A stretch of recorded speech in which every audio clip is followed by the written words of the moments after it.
Hi, I'm William Malik with a bit of security for today, Monday, the 25th of November, 2024. Today, I'm giving you a trip report.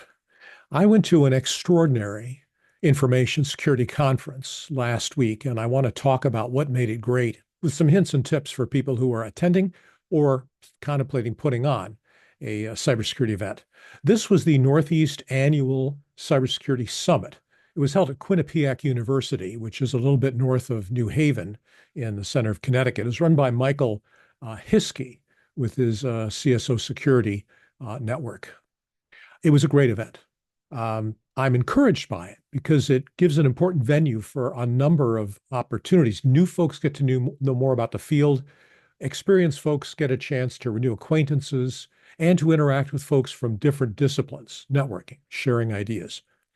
Just for my background, you should know that I launched the first Gartner Information Security conference back in 1994. And since then, I've done a few hundred events, participated, launched, and just simply attended.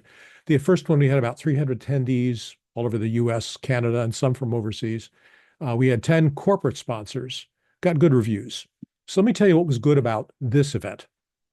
First of all, the speakers and the panelists were almost entirely practitioners. There were no vendors selling from the stage. The attendees got solid, unvarnished information from actual users, not secondhand stuff that was prettified and spun.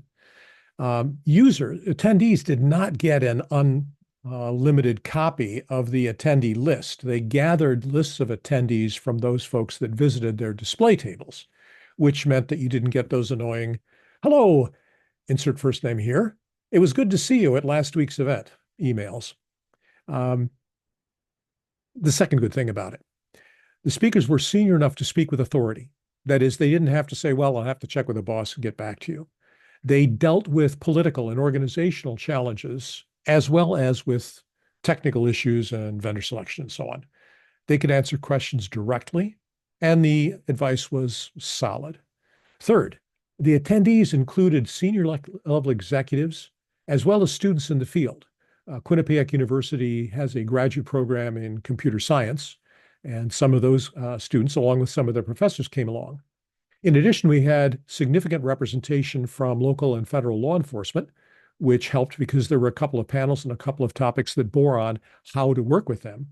And of course, we had CISOs and CXOs from the state of Connecticut, from local manufacturers. It made for very, very lively, vital, unbounded conversations. Also, sales, marketing, and business development people were not allowed to attend.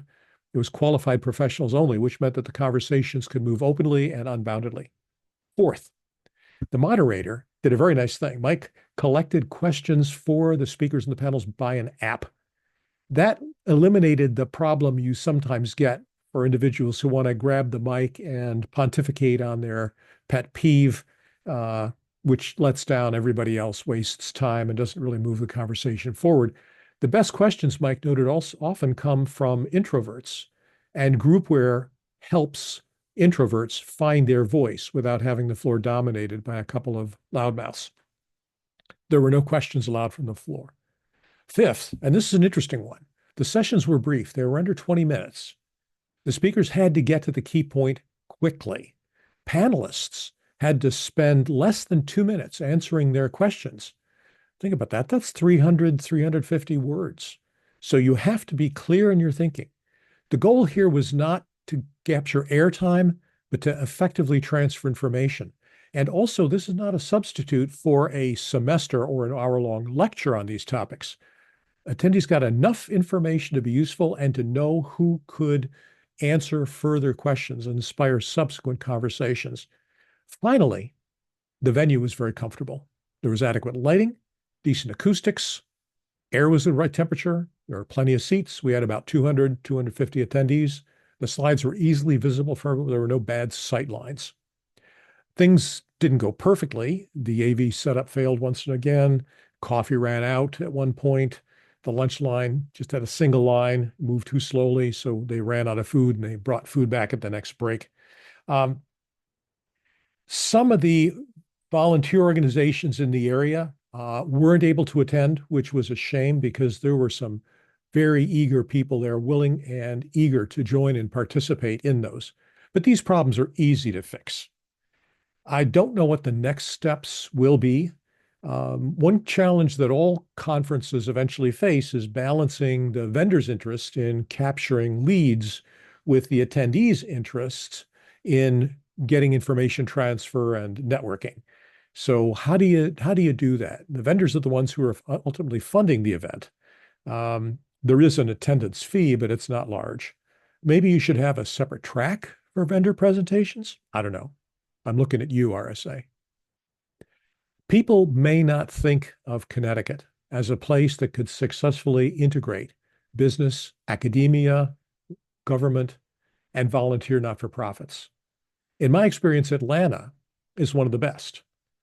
This event surprised me by showing how well we could make something like that here. Michael Hiskey of the CXO Security Forum did a spectacular job pulling this together. I am very glad I was able to participate, and I hope to see you at the next event. And that's my bit of security for Monday, the 25th of November. Be safe.